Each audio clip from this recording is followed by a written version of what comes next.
नमस्कार दोस्तों, स्वागत है आपका हमारे भक्ति स्पीच चैनल पर।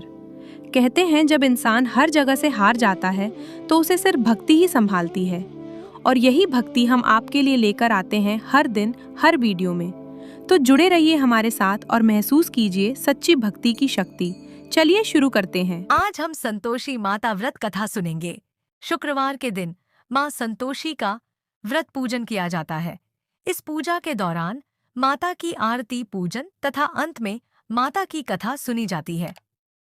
आइए जानें शुक्रवार के दिन की जाने वाली संतोषी माता व्रत कथा। एक बुढ़िया थी, उसके 7 बेटे थे। 6 कमाने वाले थे जबकि एक निक्कमा था। बुढ़िया 6 बेटों की रसोई बनाती, भोजन कराती और उनसे जो कुछ झूठा बचता वह 7वें को दे देती। एक दिन वह पत्नी से बोला, देखो मेरी माँ को मुझ पर कितना प्रेम है। वह बोली, क्यों नहीं, सबका झूठा जो तुमको खिलाती है। वह बोला, ऐसा नहीं हो सकता है, मैं जब तक आंखों से न देख लूं मान नहीं सकता। बहू हंस कर बोली, देख लोगे तब तो मानोगे। कुछ दिन बाद त्योहार आया। घर में 7 प्रकार के भोजन और चूरमे के लड्डू बने। वह जांचने को सिर दुखने का बहाना कर पतला वस्त्र सिर पर ओढ़े रसोई घर में सो गया। वह कपड़े में से सब देखता रहा। 6 भाई भोजन करने आए। उसने देखा माँ ने उनके लिए सुंदर आसन बिछाकर सभी प्रकार की रसोई परोसी और आग्रह करके उन्हें जमाया। वह देखता रहा। 6 भोजन करके उठे तब माँ ने उनकी झूठी थालियों में से लड्डुओं के टुकड़े उठाकर एक लड्डू बनाया। जूठन साफ कर बूढ़िया माँ ने उसे पुकारा, बेटा 6 भाई भोजन कर गए, अब तू ही बाकी है, उठ, तू कब खाएगा। वह कहने लगा, माँ मुझे भोजन नहीं करना, मैं अब परदेश जा रहा हूँ। माँ ने कहा, कल जाता हो तो आज चला जा। वह बोला, हाँ आज ही जा रहा हूँ। यह कहकर वह घर से निकल गया। चलते समय पत्नी की याद आ गई। वह गौशाला में कंडे उपले थाप रही थी। वहां जाकर बोला, हम जावे परदेश आवेंगे कुछ काल, तुम रहियो संतोष से धर्म आपनो पाल। वह बोली, जाओ पिया आनंद से हमारो सोच हटाई, राम भरोसे हम रहें ईश्वर तुम्हें सहाय। 2 निशानी आपन देख धरू में धीर, सुधिमति हमारी बिसारियो रखियो मन गंभीर। वह बोला, मेरे पास तो कुछ नहीं, यह अंगूठी है सो ले और अपनी कुछ निशानी मुझे दे। वह बोली, मेरे पास क्या है, यह गोबर भरा हाथ है। ये कहकर उसकी पीठ पर गोबर के हाथ की थाप मार दी। वह चल दिया। चलते चलते दूर देश पहुंचा। वहां एक साहूकार की दुकान थी। वहां जाकर कहने लगा, भाई मुझे नौकरी पर रख लो। साहूकार को जरूरत थी, बोला, रह जा। लड़के ने पूछा, तनख्वाह क्या दोगे। साहूकार ने कहा, काम देखकर दाम मिलेंगे।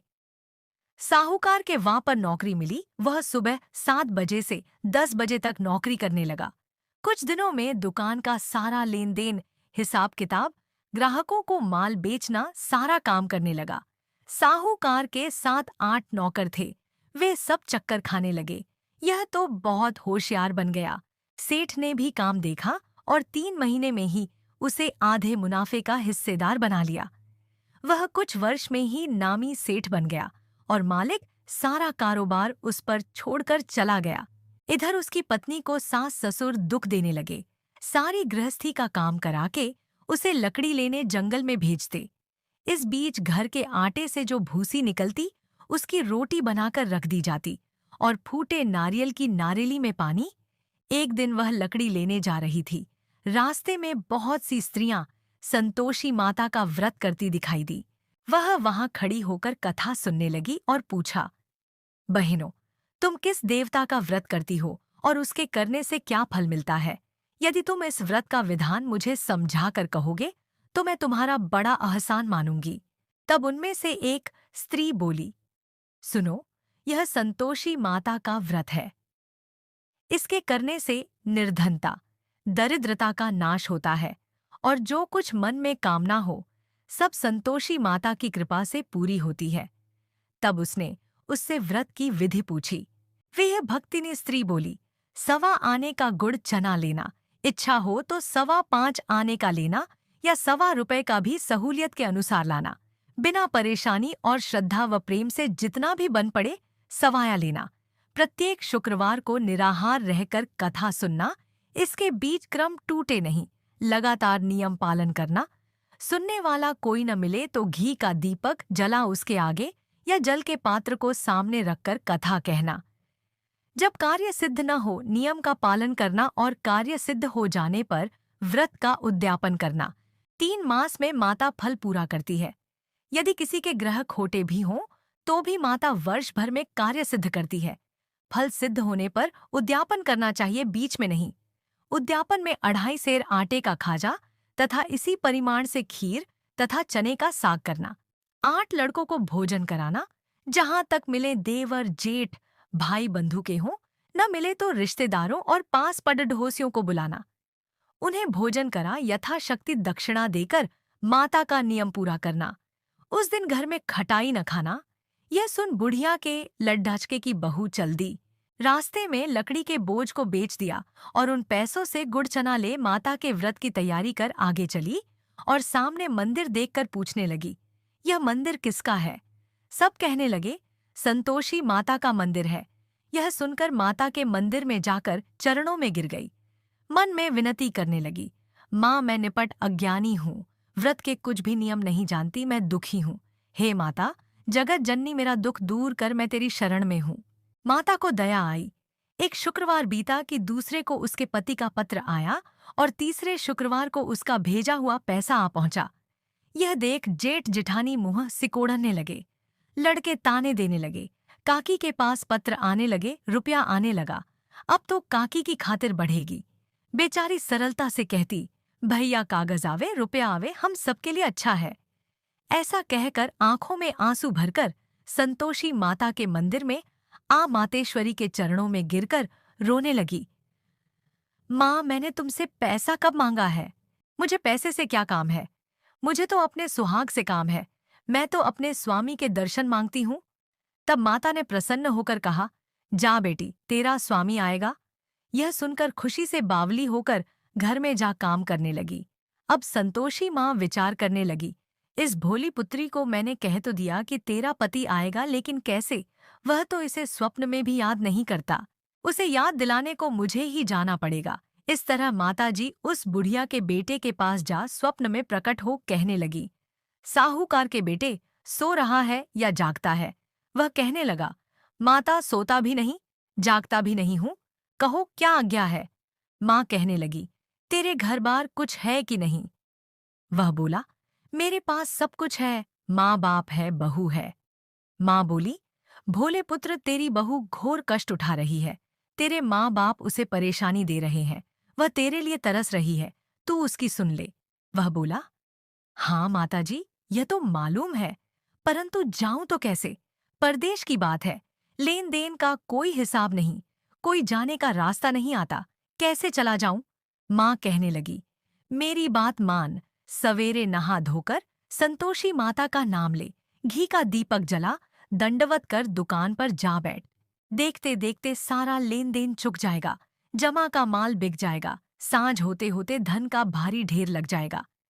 अब बूढ़े की बात मानकर वह नहा धोकर संतोषी माता को दंडवत करके घी का दीपक जला दुकान पर जा बैठा। थोड़ी देर में देने वाले रुपया देने लगे, लेने वाले हिसाब लेने लगे। कोठे में भरे सामान के खरीदार नकद दाम दे सौदा करने लगे।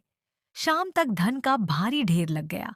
मन में माता का नाम ले चमत्कार देख प्रसन्न हो घर ले जाने के वास्ते गहना कपड़ा सामान खरीदने लगा। यहाँ काम से निपट तुरंत घर को रवाना हुआ। उधर उसकी पत्नी जंगल में लकड़ी लेने जाती है। लौटते वक्त माताजी के मंदिर में विश्राम करती। वह तो उसके प्रतिदिन रुकने का जो स्थान ठहरा। धूल उड़ती देख वह माता से पूछती है, हे माता, यह धूल कैसे उड़ रही है? माता कहती है, हे पुत्री, तेरा पति आ रहा है। अब तू ऐसा कर, लकड़ियों के 3 बोझ बना ले, एक नदी के किनारे रख और दूसरा मेरे मंदिर पर, वह तीसरा अपने सिर पर। तेरे पति को लकड़ियों का गट्ठर देख मोह पैदा होगा, वह यहाँ रुकेगा, नाश्ता पानी खाकर माँ से मिलने जाएगा। तब तू लकड़ियों का बोझ उठाकर जाना और चौक में गट्ठर डालकर जोर से आवाज लगाना, लो सासू जी, लकड़ियों का गट्ठर लो, भूसी की रोटी दो, नारियल के खेपड़े में पानी दो, आज मेहमान कौन आया है? माताजी से बहुत अच्छा कहकर वह प्रसन्न मन से लकड़ियों के 3 गट्ठर बनाई, एक नदी के किनारे पर और एक माताजी के मंदिर पर रखा। इतने में मुसाफिर आ पहुंचा। सूखी लकड़ी देख उसकी इच्छा उत्पन्न हुई कि हम यहीं पर विश्राम करें और भोजन बनाकर खा पीकर गांव जाएं। इसी तरह रुक कर भोजन बनाकर विश्राम करके गांव को गया। सबसे प्रेम से मिला।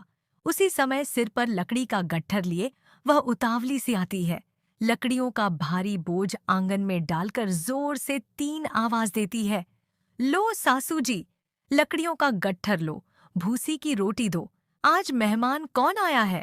यह सुनकर उसकी सास बाहर आकर अपने दिए हुए कष्टों को भुलाने हेतु कहती है, बहू ऐसा क्यों कहती है, तेरा मालिक ही तो आया है। आ बैठ, मीठा भात खा, भोजन कर, कपड़े गहने पहन। उसकी आवाज सुन उसका पति बाहर आता है। अंगूठी देख व्याकुल हो जाता है। माँ से पूछता है, माँ यह कौन है। माँ बोली, बेटा ये तेरी बहू है। जब से तू गया है तब से सारे गांव में भटकती फिरती है। घर का काम काज कुछ करती नहीं, 4 पहर आकर खा जाती है। वह बोला, ठीक है माँ, मैंने इसे भी देखा और तुम्हें भी। अब दूसरे घर की चाबी दो, उसमें रहूंगा। माँ बोली, ठीक है, जैसी तेरी मर्जी। तब वह दूसरे मकान की तीसरी मंजिल का कमरा खोल सारा सामान जमाया। एक दिन में राजा के महल जैसा ठाट बाट बन गया। अब क्या था, बहू सुख भोगने लगी। इतने में शुक्रवार आया। उसने पति से कहा, मुझे संतोषी माता के व्रत का उद्यापन करना है। पति बोला, खुशी से कर लो। वह उद्यापन की तैयारी करने लगी। जेठानी के लड़कों को भोजन के लिए कहने गई। उन्होंने मंजूर किया, परंतु पीछे से जेठानी ने अपने बच्चों को सिखाया, देखो भोजन के समय खटाई मांगना, जिससे उसका उद्यापन पूरा न हो। लड़के जीमने आए खीर और खाना पेट भर के खाया, परंतु बाद में खाते ही कहने लगे, हमें खटाई दो, खीर खाना हमको नहीं भाता, देखकर अरुचि होती है। वह कहने लगी, भाई खटाई किसी को नहीं दी जाएगी, ये तो संतोषी माता का प्रसाद है। लड़के उठ खड़े हुए बोले, पैसा लाओ। भोली बहू कुछ जानती नहीं थी, उन्हें पैसे दे दिए। लड़के उसी समय हट करके इमली खटाई ले खाने लगे। यह देखकर बहू पर माताजी ने कोप किया। राजा के दूत उसके पति को पकड़ कर ले गए। जेठ जेठानी मन माने वचन कहने लगे, लूट लूट कर धन इकट्ठा कर लाया है, अब सब मालूम पड़ जाएगा जब जेल की मार खाएगा। बहू से यह सहन नहीं हुए। रोती हुई माताजी के मंदिर गई, कहने लगी, हे माता, तुमने क्या किया। हंसाकर अब भक्तों को रुलाने लगी। माता बोली, बेटी तूने उद्यापन करके मेरा व्रत भंग किया है। वह कहने लगी, माता मैंने कुछ अपराध किया है, मैंने तो भूल से लड़कों को पैसे दे दिए थे, मुझे क्षमा करो, मैं फिर तुम्हारा उद्यापन करूंगी। माँ बोली, अब भूल मत करना। वह कहती है, अब भूल नहीं होगी, अब बतलाओ वे कैसे आवेंगे। माँ बोली, जा पुत्री, तेरा पति तुझे रास्ते में आता मिलेगा। वह निकली, राह में पति आता मिला। वह पूछी, कहाँ गए थे। वह कहने लगा, इतना धन जो कमाया है उसका टैक्स राजा ने मांगा था, वह भरने गया था। वह प्रसन्न हो बोली, भला हुआ, अब घर को चलो। कुछ दिन बाद फिर शुक्रवार आया। वह बोली, मुझे फिर माता का उद्यापन करना है। पति ने कहा, करो। बहू फिर जेठ के लड़कों को भोजन को कहने गई। जेठानी ने 1-2 बातें सुनाई और सब लड़कों को सिखाने लगी, तुम सब लोग पहले ही खटाई मांगना। लड़के भोजन से पहले कहने लगे, हमें खीर नहीं खानी, हमारा जी बिगड़ता है, कुछ खटाई खाने को दो। वह बोली, खटाई किसी को नहीं मिलेगी, आना हो तो आओ। वह ब्राह्मण के लड़के लाकर भोजन कराने लगी। यथाशक्ति दक्षिणा की जगह 1-1 फल उन्हें दिया। संतोषी माता प्रसन्न हुई। माता की कृपा होते ही 9वें मास में उसके चंद्रमा के समान सुंदर पुत्र प्राप्त हुआ। पुत्र को पाकर प्रतिदिन माताजी के मंदिर को जाने लगी। माँ ने सोचा, यह रोज आती है, आज क्यों ना इसके घर चलूं। यह विचार कर माता ने भयानक रूप बनाया। गुड़ चने से सना मुख, ऊपर सूंड के समान होठ, उस पर मक्खियां भिन भिन कर रही थी। दहली पर पैर रखते ही उसकी सांस चिल्लाई, देखो रे, कोई चुड़ैल डाकिन चली आ रही है, लड़कों इसे भगाओ नहीं तो किसी को खा जाएगी। लड़के भगाने लगे, चिल्लाकर खिड़की बंद करने लगे। बहू रोशनदान में से देख रही थी। प्रसन्नता से पगली बन चिल्लाने लगी, आज मेरी माताजी मेरे घर आई है, वह बच्चे को दूध पीने से हटाती है। इतने में सास का क्रोध फट पड़ा। वह बोली, क्या उतावली हुई है? बच्चे को पटक दिया। इतने में माँ के प्रताप से लड़के ही लड़के नजर आने लगे। वह बोली, माँ, मैं जिसका व्रत करती हूँ यह संतोषी माता है। सबने माताजी के चरण पकड़ लिए और विनती कर कहने लगे, हे माता, हम मूर्ख हैं, अज्ञानी हैं, तुम्हारे व्रत की विधि हम नहीं जानते। व्रत भंग कर हमने बड़ा अपराध किया है। जगमाता, आप हमारा अपराध क्षमा करो। इस प्रकार माता प्रसन्न हुई। बहू को प्रसन्न हो जैसा फल दिया वैसा माता सबको दे। जो सुने उसका मनोरथ पूर्ण हो। बोलो संतोषी माता की जय।